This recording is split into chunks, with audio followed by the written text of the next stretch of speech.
I came to all these conclusions and I'm working on it because I'm on a journey. I am one wildly flawed human. And I'm working really hard every day to try to find the path.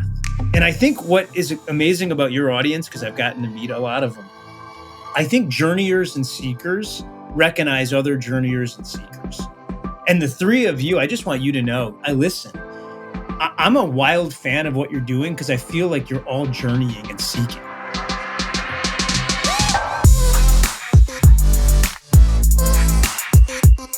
Hey everyone, you are tuned into the Color of Money podcast. This is your host, Julia Lachey, and I am here, of course, with my co-host, the original crew. We've got the treacherous trio. We've got Daniel Dixon with us and Emmerich Peace with us. And today's guest is going to be Jason Abrams. Hey, gang. Hey, wait, now I was introducing you.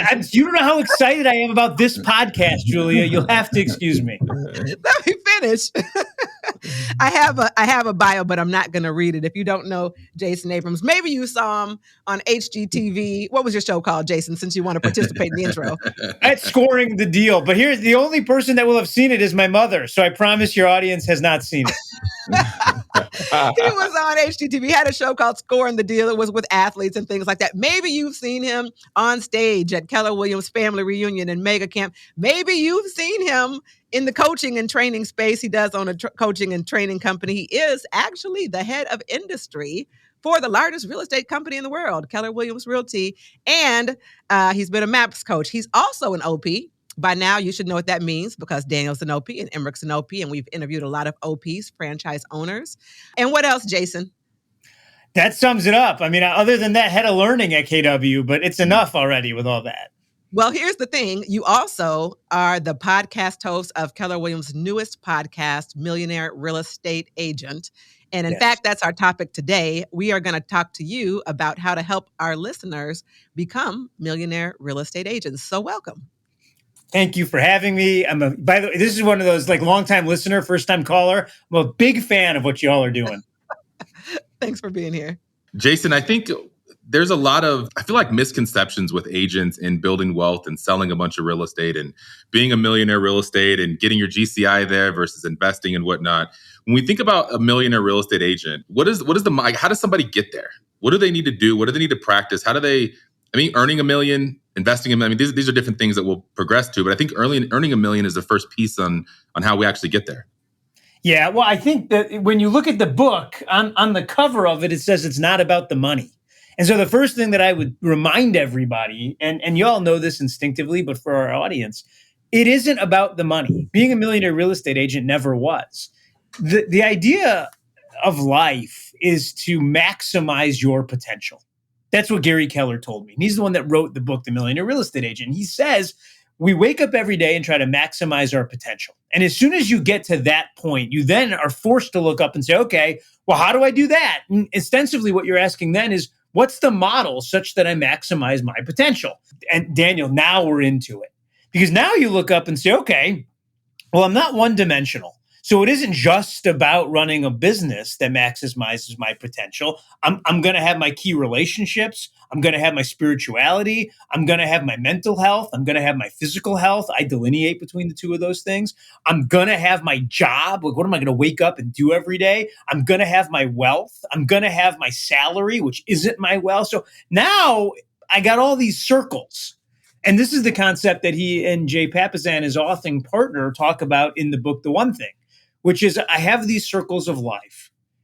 The giant circle around all of them is happiness. And I'm going to land this plane, Daniel, I promise. But so I believe everyone wakes up. And if you wake up and say, okay, today I'm going to make as much money as I can, you better know why you're doing it.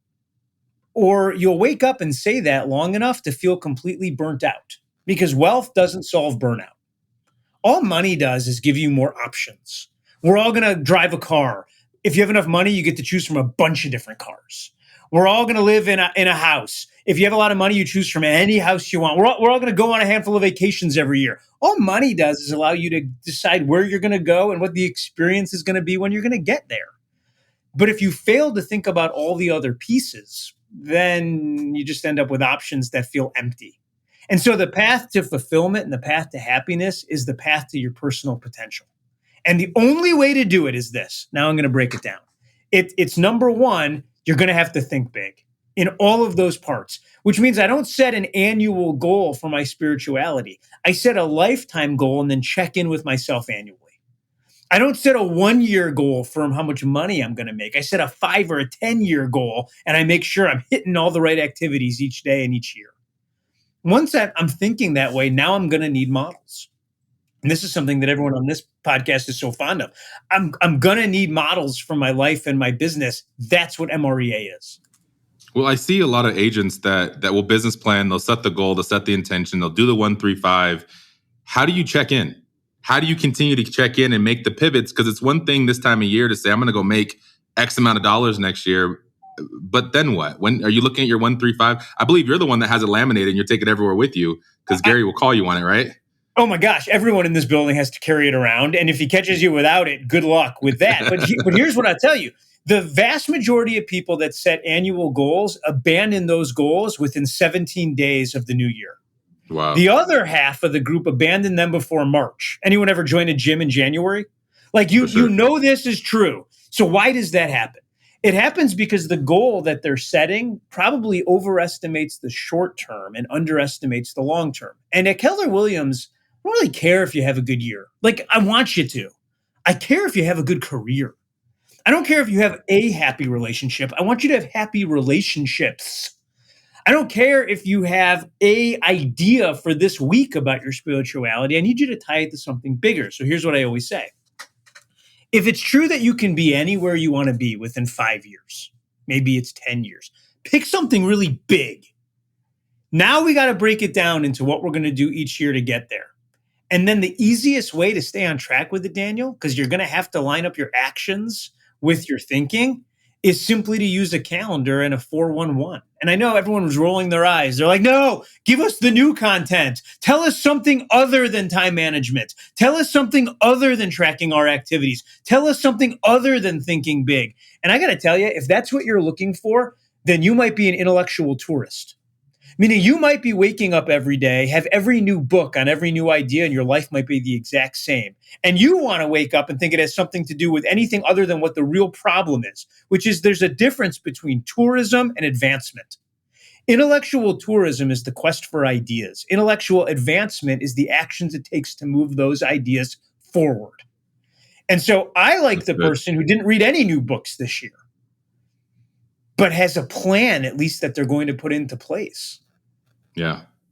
Well, if we think about the millionaire real estate agent, to your point, is not about the money. It's about the systems, the models, the habits, a lot of those things to be able to achieve this level of success that then allows you to do the other things. But how do you, vulnerable moment for me, I've been chasing and growing, and every year is a little bit more than last year. And that emptiness is a real thing when you start having struggle and adversity. And that's essentially all we've seen the last 12 months. So going to your question, or going to your statement about happiness, how do you find that happiness? What is more doesn't necessarily equal happy. I'm living proof of it. But how do you find the happiness? What are the checkpoints to be able to achieve that? I'm going to give you two answers. And as soon as it gets long-winded, if you get bored, switch topics. But we studied happiness at a deep level to be able to talk about it. And what we discovered was that happiness fit into 3 buckets. The myth understanding about happiness was that it was a 2-dimensional thing. It turns out happiness is multidimensional. And bucket number 1 of 3 is conditional happiness. I'll be happy when. And it shows up with, I'll be happy when I get a new car. I'll be happy when I get the right relationship. I'll be happy when I get out of the wrong relationship. I'll be happy when I make $1 million. I'll be happy when I have $1 million. And here's what we know. It is 100% real. You will absolutely feel happy when that condition is met. The challenge with it is that it's very fleeting. Meaning, if you've ever had a new car, you know this. And if you've had 7 new cars, you know that the amount of time you're happy with the new one gets shorter each time you do it. So here's the great thing about bucket number 1. You're in complete control of it, which is awesome. Here's the downside of bucket number 1. It's fleeting and there's nothing you can do to change that. Then you have bucket number 2, which is a happy disposition. I choose to be happy. Happiness is a choice. It's a gift that you give yourself. It has nothing to do with any of the things going on around you. As a matter of fact, those of you that think that you're in control of your happiness, I just want to remind you how wildly insignificant you are from a universal standpoint. You are this little thing that's spinning around on this giant rock that's hurling through the universe with 8 billion other people on it. And the universe is so big that there are more galaxies than there are grains of sand on the earth. So if you think that you matter globally or universally, I'm here to tell you, you've overestimated it. You are not in control of anything. Heck, y'all aren't even in control of your own bodily functions most of the time, but you want to pretend that you can control everything else? You can't. And so you're going to have things that happen to you that you're unhappy about. I'm not happy when I lose a family member. I'm not happy when someone chooses to be out of a relationship with me that I wish would stay in. I'm not happy that I haven't hit my financial goals. I'm not happy when I get a speeding ticket. But I still choose to be happy, although I might not be happy about the thing that happened. That's a choice and that's a gift. And the minute that you forget that you have the right to make that choice, that gift every day, is when you end up feeling less happy. And so you need a trigger to remind you that if life is all about choosing, the mission of life is to get better at making choices. Choose happy. The third bucket, this is, I look back on my life and I am happy with what happened. We saw this in the book, The 5 Regrets of the Dying. The number one regret of people that were dying. By the way, this book is written by a hospice nurse who helps like 7,000 people walk through this final doorway, Daniel. And what she says is the number one regret of the dying is that they didn't live their own life. That they either made decisions to please other people, they knew they should get out of a relationship, but they stayed in out of obligation. They didn't chase the dream job. They didn't chase the things that they wanted. And then they get to the end and they look up and say, I don't have the time to do it. So the key to bucket number 3 is doing the things you want to do in real life, not just in your head, so that you don't look up and say, I wish I had. You want to say, I'm glad I did, not I wish I had. So now we have this idea of happiness. The next piece that comes into happiness when we're talking about living a bigger life is coming to the realization that the only shift that can happen is when you change the way you think and then change the way that you behave. And it has to happen in this order. Because like I woke up this morning, Julia, you know this to be true because you see it all. I woke up this morning, Daniel, there was no scenario I wasn't going to have chocolate chip pancakes, which is the only acceptable pancake. It was the only thing I was thinking about from Jump Street. Then I made them, then I ate them. So the action came well after the thinking. Yeah. And so until you change the way that you think, you don't change the way that you behave. And until you change the way that you behave, you never change the outcome that you get. And so I love talking to Jason. He has so much depth in the way that he explains things, and I love it. I love it, so Jason. much, what's it called? Animation? Like I get really flared up about it because I thought he worked for Disney. It was so much animation. I was just about to say, Jason, we have a bad habit on this podcast of talking over Unc. We call him Uncle E. And Daniel and I have a bad habit of talking over E. I've seen several times Emmerich form his lips. Emmerich, did you have something you wanted to say? Yeah, I did. Julia, you told me to go, and I went. I did. Yeah. He's gonna go if you tell him to go. That's all you have to do is give Daniel the green light, and don't even worry about it. He's gonna put his foot on the gas pedal. You know, you said a couple things, right? And we're having this conversation about money and the millionaire, right? When you're not in that position, I believe that your primary thought is that whole idea of conditional happiness, because it comes that be, do, have, right? It's like if I had what you had, I could do what you do, and I could be the person who you are, right? I run into that all the time. Yeah, because when you don't have it, you always talk about, well, if I had what you had, I could do what you do, and then I could be who you are. And it really is be, do, have, not have, do, be. And so when people come from that perspective, it's kind of hard to tell them, hey, change the way you think, change the way you act, change the way you look at things. But that's easy for you to say because you already have it. And they don't understand that process. Well, and here's how that goes. The question is, do you think I have it because I have it, or do you think I had it because I was willing to do the stuff? And the greatest example of this that I've seen, there's a brilliant man. His name is Adewale Ogunleye, and his family came over from Nigeria, and he lived in a house with 3 or 4 other families on Staten Island, and he never sees a football. He never plays. Gets a regular sized dude. Gets into high school, shoots up like a beanstalk, gets big and strong junior year, plays football his senior year for the first time, ends up playing college ball at Illinois, then ends up going to the Chicago Bears, where he becomes Drew Rosenhaus's first client. Then he plays at the Dolphins, and then he plays for Houston. And now he's the head of sports and entertainment for UBS Financial Services. And here's what he taught me. He said, man, Jay, people come up to me all the time and say, I'd do anything to have what you have. And in his mind, he's looking and he's thinking, no, you wouldn't. Let me tell you what I did. And they don't see the 3 a.m. mornings. They don't see living with 3 other families to save the money to have a throwing coach. They don't see the time in the gym. They don't see him trying to get the calories down because of the way he has to eat. You don't see any of it, so you discount it. The truth is, and what's so crazy about this truth, I'll prove it to all of you that it's real.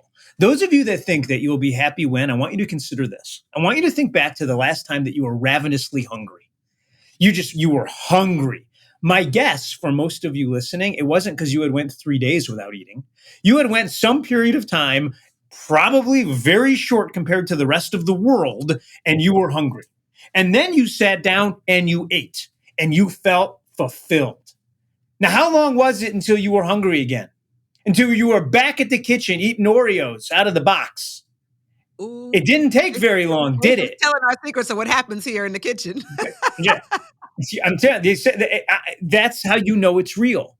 Because the fulfillment that you got from not feeling hungry anymore ended 2 to 3 hours later, even though you could go 7 days without eating.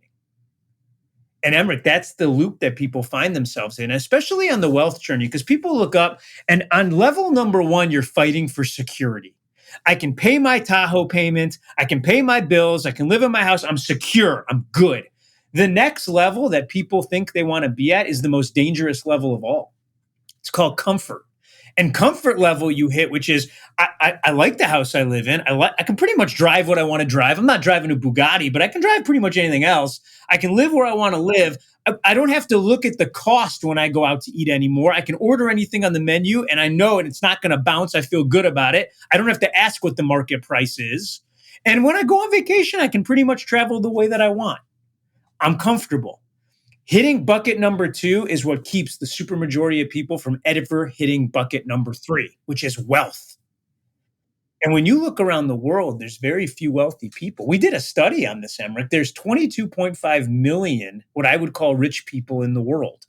And I define rich as I have at least $1 million in cash to invest right now, excluding the equity in my home or any valuable collectibles. So you can't count your Beanie Baby collection. When you do the math like that, there's only 22.5 million people. Julia, there's 8 billion people on this planet. And when you dig in even further, it gets crazy because a third of the 22.5 million, they live in the continental United States. The other 2/3, they're spread out over the rest of the globe. So if you've managed to be born or find your way into the United States, you have a better chance of being wealthy than anywhere else. Right. And it's interesting. And I have this saying, and I say this, I don't look like what I've been through. I don't look like what I've been through because, it a lot of times, and that's said that way. People, if I could do, no, you don't. Do you really want this? Do you really want the 16 and 17 hour shifts that were worked before that you just don't see? So that's a great point. The other thing, and I'm going to say this because I do a session on this, it's called Bills, Benefits, or Legacy. And I titled that course that way because it came from a book, and I'm brain locked right now. And the question is, when you leave this earth, are you leaving bills, benefits, or legacy? And I look at that as life. When you're in your early 20s, maybe your late your 20s, maybe your 30s, you're working on getting rid of bills. When you're over 30, 30 to 40, 30 to 45 maybe, you're looking at how am I establishing the benefits. Once you get to 50, you're really looking at what's my legacy. Because at that point, you understand that none of you guys are 50, so y'all don't understand this.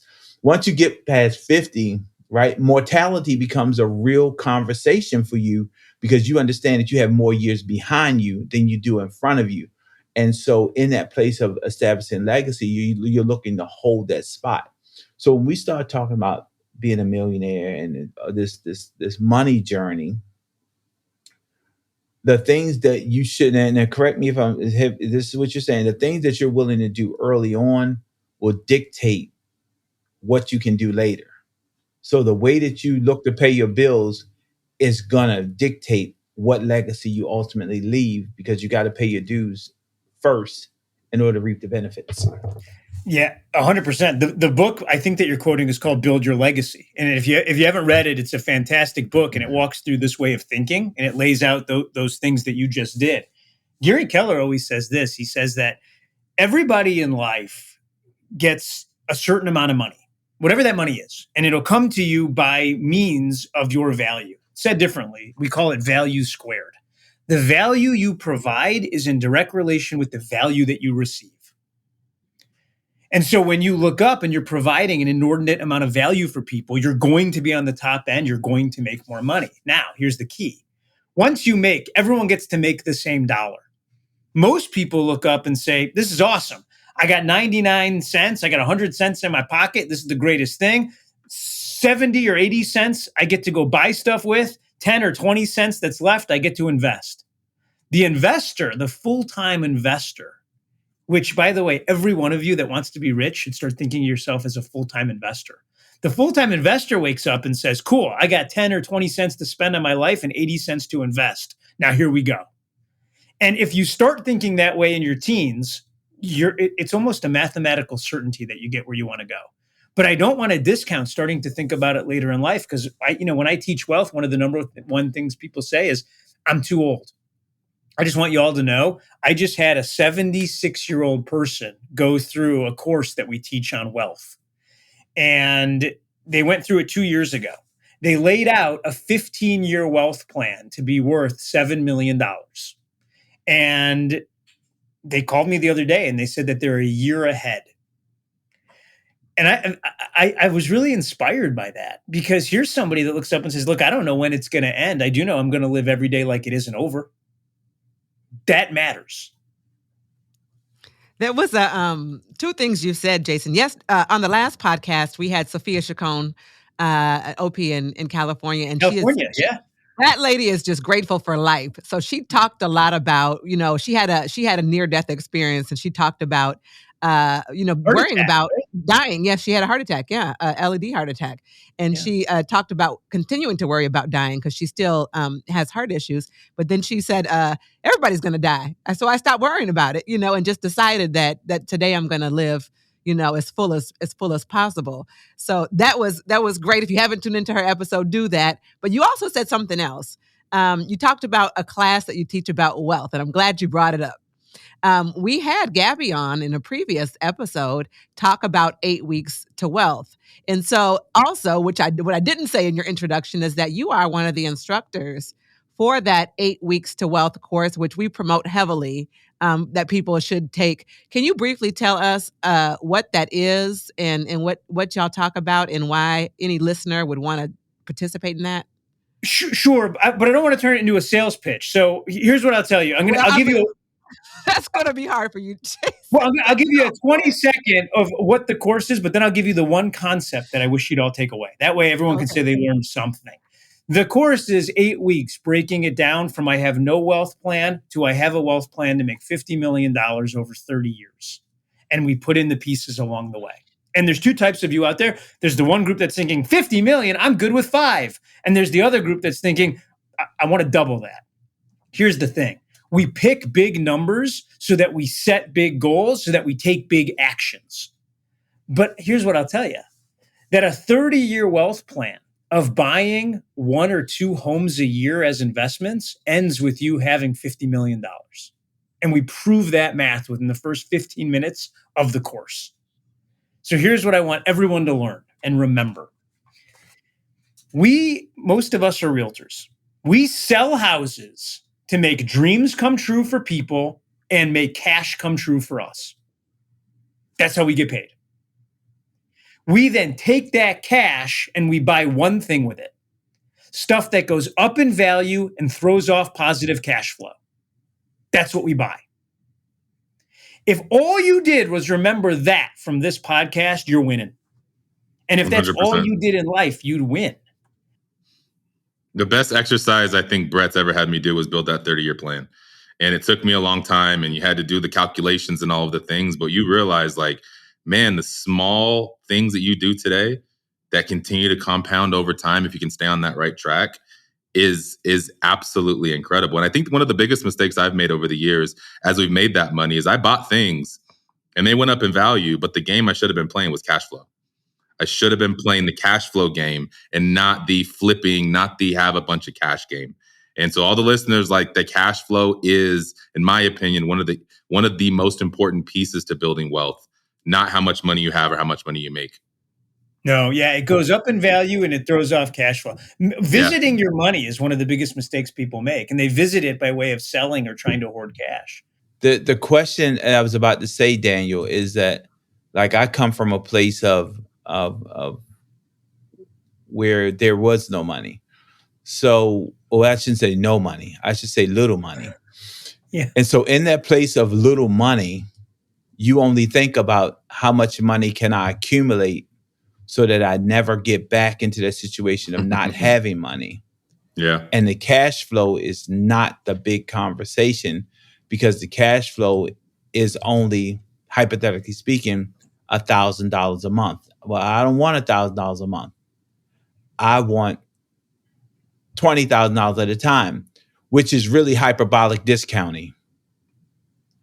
That's a which big word. is a different concept that we have to think about, and we have to work into that. What you're talking about is, don't hyperbolic discount the possibilities. Dan, you said that's a big word. Yeah, okay, Big I know word. what a hyperbole is. What is a hyperbolic discount? I'm Okay, not about to look it up. Just tell me. Okay, hyperbolic discounting is where you value something today. The best way I can say it, you value something, you value the immediate gratification of today over the long-term gratification of next year. That's the best way to put it. Yeah, I think that's so right. And I think people fail to give enough credence to the actions they take today and the impact that it'll have 10 years from now. I just finished a manuscript, actually. I haven't done anything with it yet, but I just wrote it. And it came out of a simple conversation that my kid was having with his buddies. And they were playing basketball in our driveway. And they got to the point, like all kids do, where they're interacting the last 30 seconds of an NBA championship. And one of them said, I'm going to make this. I bet my life I make this. And the other kid said, okay, let's do it. And they started playing. And for some reason, this idea, I'll bet my life, I wasn't able to let that go. And what dawned on me and what I wrote about was that when we're kids, we say that all the time because it has so little meaning. But as we get older, we realize how valuable life is. Said differently, life is wasted on the young. But the truth is, no one realizes that you're betting your life every day with the actions you're either taking or you're not taking. And so here's what I'd love for your listeners to do. Throughout the rest of the day, whenever you're listening to this, you're going to be making a bunch of choices on how you spend your time. And I want you to just ask a question. Is what the choice you're making what you'd bet your life on?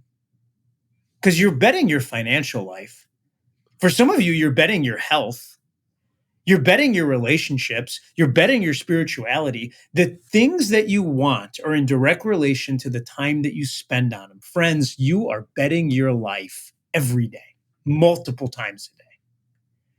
And Daniel, as I've started to think about that more and more, it's a mantra that I can't seem to shake it. Yeah. I love that. Did he make the shot though? That's kind of my question. I don't know. Did he actually win the title or no? I ran off to go and write down the notes, and then I wrote the book for it. I haven't done anything with the book. Even if he would have answered that, it would have ruined the story. So we don't. This thing has been sitting in the top drawer of my nightstand now for a little over a year. I don't know if anyone will ever see it, but the concept I think is good. Yeah, absolutely. That's good stuff. Now, Jason, what do you see what do you see with all the people that you're interviewing on the podcast? You've been around this ecosystem forever.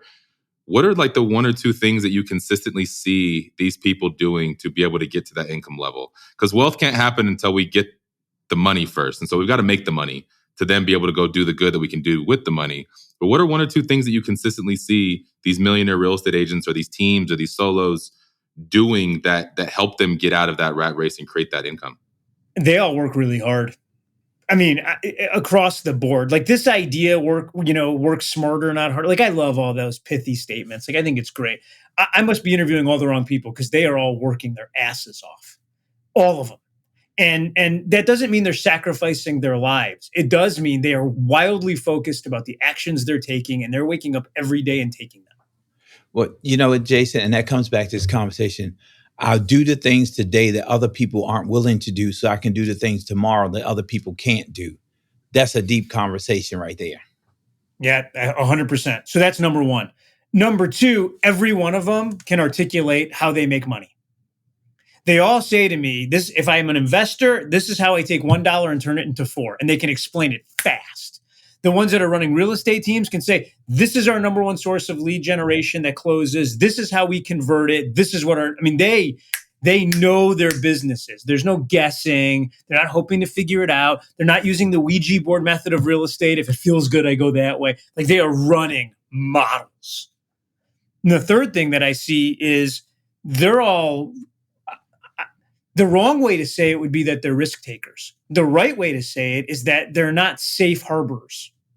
They're not waking up every day trying to feel safe. They're not looking to feel unsafe. They don't walk around taking irrational risk, but they also don't ever wake up thinking about protecting what they have. They all wake up thinking about what else they can have.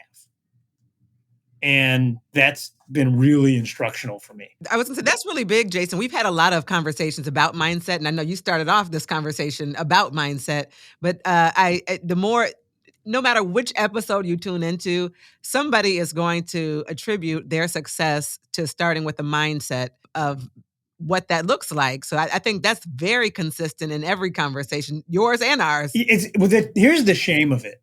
The shame of it is because of the number of podcasts that are out there and the social media YouTube videos that you can watch and the number of motivational speakers and the fact that every real estate agent owns a coaching company now. Like just because of all of those things, everybody starts to think less about mindset because you become somewhat dull to it. It's like, oh, everyone talks about that. Oh, everyone says I got to think different. That's everywhere. There's got to be something else. Here's the challenge. There ain't nothing else. There is nothing else. And the frustration that you feel in my voice is the number of comments that I get from the podcast where people say, yeah, but how did they really do it? What do they really mean when they say they started thinking different? I got an email the other day. And by the way, I love every one of our listeners, but this one enraged me to the extent where I actually tracked this person down and then paid for them to fly to Keller Williams and then spent a half a day with them. And it was so innocuous. Here's what the person said. The person said, I love listening to the podcast. I'm totally going to get my mindset in order. I've just booked a 14-day trip to a meditation retreat, and I'm going to really figure it out. And I was so aggravated by this. And I called this person, I brought him in and I sat him down and they said, well, I thought I'm really excited about it. And I said, but you missed all of it. And they said, well, what do you mean? And I said, mindset, the way that you think, the voice in your head is right wherever you are. When you close your eyes and yell the word hello in your mind, yell hello in your mind right now. It's just you in there. And the minute that you yell hello and realize that it's just you right here, right now, thinking your thoughts, in that moment, you are in the center of mental health. You're not thinking about what came before it. You're not thinking about what's coming after it. You're just recognizing that it's just you in there right now. And so if you want to tell me about the place you booked and that you're going to travel 3,000 miles to go find the voice in your head, then you've missed the entire conversation. It's with you right now. There ain't no courses you need to take. There's no therapy that you need to have. You don't have to relive and unpack past experiences. You just have to yell hello in your mind right now and realize that's the only thing that's real. Because here's the truth. Everything that you're remembering, it didn't really happen that way. I hate to say that, but it just didn't. It's been colored and changed. And your brain, the part of your brain responsible for memory, has 40 billion neurons running around in it, constantly rewriting the way that it happened. You know how you know this is true? Because they've done experiments where someone will run in and say something and then leave, and then they'll ask everyone to write down what they just saw. They don't even get the gender right of the person that was standing there, what they were wearing, were they wearing a hat, were they not wearing a hat, did they have a beard, did they not have a beard? Everyone remembers it different. So the past and real. The future hasn't been written yet because the future is based on the actions you take, which is based on the thoughts that you have, which happen in the only thing that matters, the present moment. So right now I'm having a thought. Real quick, Emric, I want to challenge that a little bit though, because Let's do it. It's one thing. I totally agree with that, and you're in the moment. But when the moment that you're in is dark, and the moment that you're in is pessimistic, and the moment that you're in and the lens that you're looking through is clouded, how do you get past that? Because it's easy to say, get your mindset right. It's easy to say, I just ate top ramen last night. I don't have the bill with the beginning of the month, and I don't have money to pay my bills. Like, how do I then go, just get your mindset right, and all things are going to be better? I can tell you there's two proven ways to do it. Hang on, I'll come to you in 1 second, Emric. I want to answer it directly because they did a ton of studies on this. There's two ways, and you're not going to like either of them. Everyone in TV land, you're going to hate them both, and you're going to discount them both, and that's okay. But these work because math. Way number one. The first way that you change the way that you think in the moment is you change something that has to do with your body. And they call this the life force. And the life force is made up of three things. I want you to think of it like a pyramid. The bottom of the pyramid is body, which is made up of exercise, diet, and sleep. It doesn't matter which one of those things you change. And I'm not even saying you have to start eating healthy. You just have to make a change that your body doesn't expect in any one or all three of those things. The next one, Daniel, and this is the key. The next one is people. You are hardwired to need to be with people. Whether you think you're a people person or not, spoiler alert, you are, because nature. And so here's the way you change it. You go have coffee with 15 or 20 people next week. And you're going to say, wait a minute, that's totally out of character for me. Exactly. Now, you might be zooted out of your mind on caffeine after 15 cups of coffee, but I'm going to tell you this. You go meet with 15 people for 15 minutes, and I don't care if they are your brother. I don't care if they are strangers. I don't care how you meet them. You're going to hear 15 different reasons to laugh, 15 different reasons to cry, and 15 different stories. And you know what? You will think a hell of a lot better about yours in that moment. Because when we're in a bad mindset, it's because whatever's happening to us in that moment feels more substantial than the things that aren't. And you don't realize what's not happening to you until you start talking to others. And the minute you get that, now you're at the top of the pyramid and you're back. And here's the thing. If you're a real estate agent, here's the double whammy on that. You go have coffee with 25, 15, 30, 40, 50 people next week. You're going to get all that change to your life force. You know what else is going to happen? You're going to sell some real estate. There'd be no way you could go meet with 15 or 20 people and not get a real estate referral. You do that for 1 week, you're going to change your life force that week. You do that every week with 52 weeks, you are now ordained rookie of the year in any market center you're in. And if you do that for a career about people, there's no end to where you go. Emric, did you have something to say? Because I'm about to wrap this thing up. I did. And Daniel, I get where you were going with that. Here's the thing. Like, and Jason, when you said that person was going on that retreat, they're going on that retreat to get their mindset right. So when they come back, how do they get their mind right to the same place it was 11 days before when they were on the island? You can't get that back. So that's why. Oh man, that's why I walk around all day long yelling hello in my brain. Every time I realize, and it happens now, I'm purposeful about it.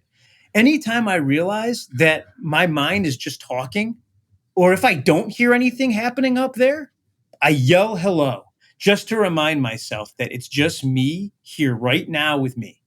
It's the biggest tool I got in my toolbox. So, and I was about to say, like, when I do take personal retreats, I'm long overdue. When I go on that personal retreat, I go by myself and I spend that time writing what actions am I going to take when I get back. Not trying to get my mindset right. I'm writing the actions. What are you going to do moving forward? And I write those actions, and those are my marching orders for that length of time. So it's not a place where I spend somewhere and I got my mind together and mysteriously I'm just going to show up and take all of these actions. I never said what actions I was going to take when I was in that space of getting my mind right. So if you don't write it down, you just took a mindless trip. Yeah. And the funny thing about the example that you used, Daniel, I had ramen noodles coincidentally last night. There's a new spicy flavor out. It's so funny because I remember in my life when I only could afford ramen noodles and I couldn't wait to stop eating them. Yeah. They're still as delicious today as they were then. And it's they're high in sodium, but every once in a while I indulge too. Yeah, but these are different. These are different noodles. Wait, Julie, we got to say one more thing because anyone listening could mistake what we're saying here and think that we all think that we have it all together. And I just want to remind everybody. Oh no, they've been listening. They know I ain't got it all together, Jason. I want to make sure that I don't leave anyone that impression. Here's the deal. I came to all these conclusions and I'm working on it because I'm on a journey. I am one wildly flawed human. And I'm working really hard every day to try to find the path. And I think what is amazing about your audience, because I've gotten to meet a lot of them, I think journeyers and seekers recognize other journeyers and seekers. And the three of you, I just want you to know, because I listen. I'm a wild fan of what you're doing because I feel like you're all journeying and seeking. And I feel like you're in different places in your journeys. And that's what makes this podcast so special because of your ages and because of your businesses and because of the way that you all operate. And my only wish for your audience is that everyone would stop thinking that understanding is a destination and be okay with the fact that this is the journey. When Gary says, get comfortable with the process, what he's really saying is, if you can't find any joy during the journey and the majority of life is simply a trip, you're going to be really unhappy even at the destination. That's good stuff. Thank you. You know what, Jason, you have been a wealth of information, pun intended. And I like how you teed that up about listening and all the things. You know what? We're glad you're on here and on this podcast, and we can't wait to be on yours when you're going to have us on the Millionaire Real Estate Agent to talk about the color of money. We can't wait for our turn on your podcast. We'd love to. We've never had more than one guest, so that we're going to break all kinds of mores and rules, and we're going to do it. It'll be fun. But no, really, thank you for joining us. You really have been a wealth of information. You're entertaining to listen to, which is why you're the head of learning, because you make learning fun. And so thanks for sharing your information with us. Last thing, we want to leave the audience with one thing. You know, we got to do our one thing question. What's the one thing somebody listening can shut off this podcast and go do right now? I think you should stop everything, which I know is like, well, wait a minute, you asked for one thing to do, not everything to stop. The one thing I would do is stop everything. And I would ask a very, very simple question. Who am I? And in the end, who do I want everyone to remember that I was? And try to make those things congruent. That's awesome. Well, thank you for being here. Thank you, Daniel. Thank you, Emmerich. And thank you, listeners, for tuning in for yet another wonderful episode of the Color of Money podcast. We will check you later. Thanks, gang. Follow the Color of Money podcast today and get notified when new episodes are released weekly. Be part of this transformative listening experience. This podcast is for general informational purposes only. The views, thoughts, and opinions of the guest represent those of the guest and not KWRI and its affiliates, and should not be construed as financial, economic, legal, tax, or other advice. This podcast is provided without any warranty or guarantee of its accuracy, completeness, timeliness, or results from using the information.